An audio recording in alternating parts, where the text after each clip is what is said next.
concern health. I have privileged knowledge of the health indicators of the forest state, especially in this area.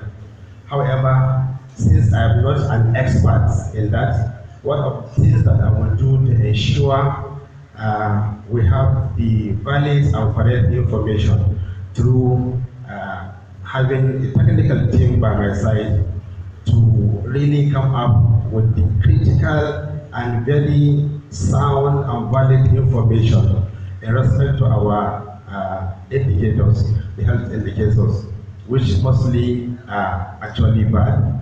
The maternal deaths, the child deaths, the malaria deaths associated with malaria and other deaths, and also the poor infrastructure, that is facilities, and also having a very sound and correct information in respect to result surveillance reports, and also disease surveillance reports, and also having information that will help the state to design a robust and strategic and more realistic sector plan.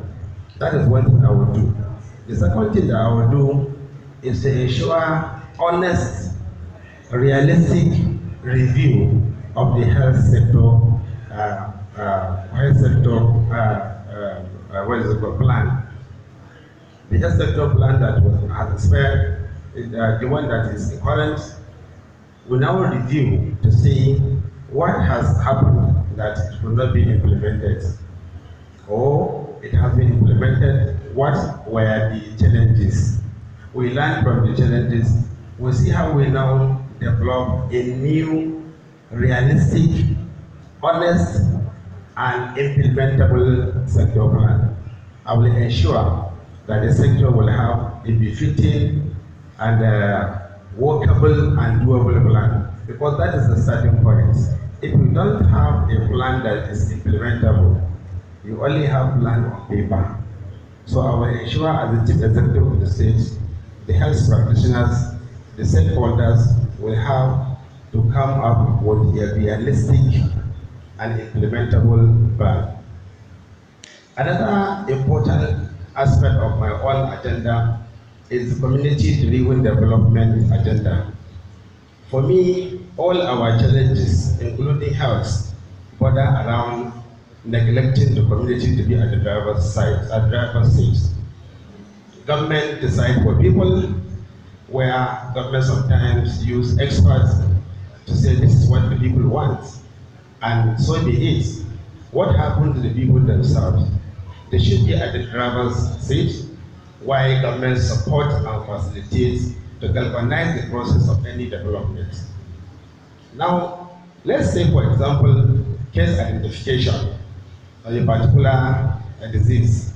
If we involve the locals, the people themselves to participate in identifying those cases, you have the community volunteers and so on.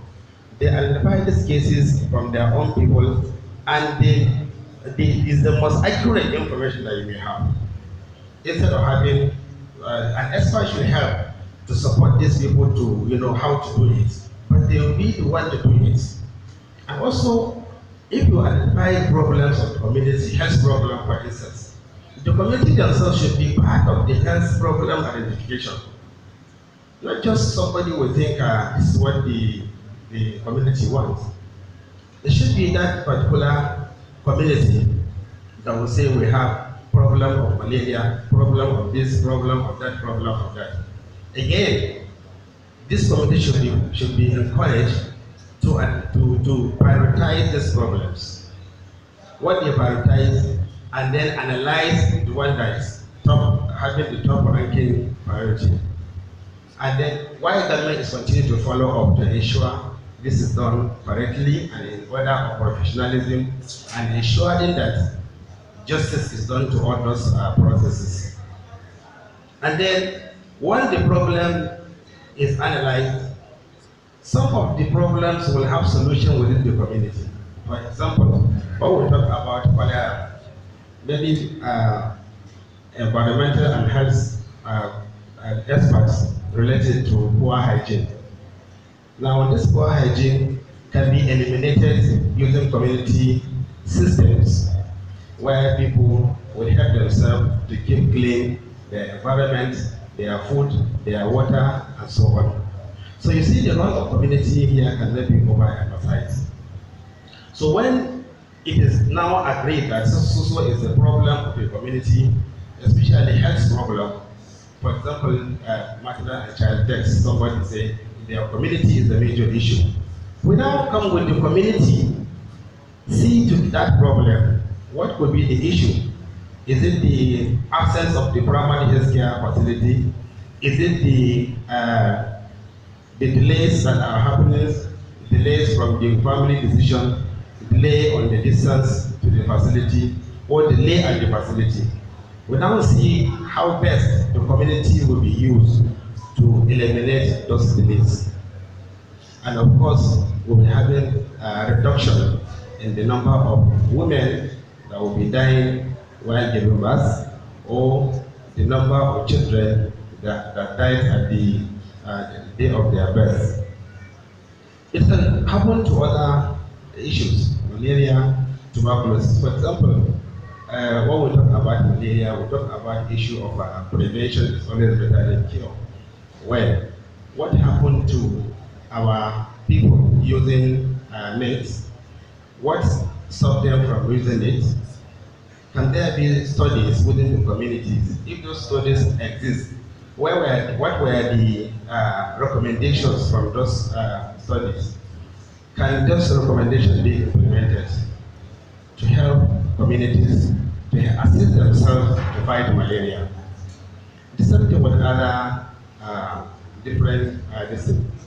Another thing that I also want to ensure it happens is it part of the settlement of community-driven development, where community are put at the center stage, is to ensure that facility health committees exist, not only exist, but they are very, very functional in terms of what they are expected to do.